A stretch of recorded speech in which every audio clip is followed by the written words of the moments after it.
Sunanda vlogs. ఈరోజు మనం ఒక ముఖ్యమైన విషయం గురించి మాట్లాడబోతున్నాం. అదే ప్రస్తుతం తెలుగు రాష్ట్రాల్లో భయంకరంగా వ్యాపిస్తున్న బర్డ్ ఫ్లూ.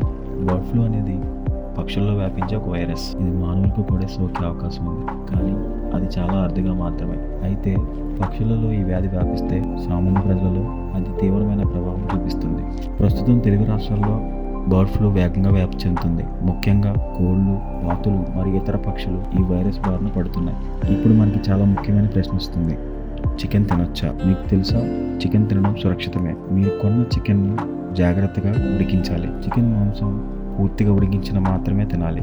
పక్షులకు సంబంధించిన వ్యాధి మానవులకు సోకే అవకాశాలు చాలా తక్కువ, కానీ మీరు తినే మాంసం సురక్షితంగా ఉండాలి. కొన్న చికెన్ను మరియు మాంసాన్ని పూర్తిగా ఉడికించండి. అది పూర్తిగా ఉడికినట్లయితే బర్డ్ ఫ్లూ మీకు వ్యాప్తి చెందదు.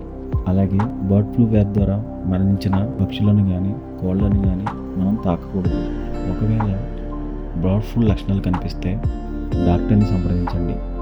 బర్డ్ ఫ్లూ లక్షణాలు తలనొప్పి, దగ్గు, కడుపు నొప్పి, ఛాతీ నొప్పి, చలి జ్వరం రావడం కనిపిస్తాయి. బర్డ్ ఫ్లూ లక్షణాలు కనిపిస్తే వెంటనే వైద్య సహాయం పొందండి.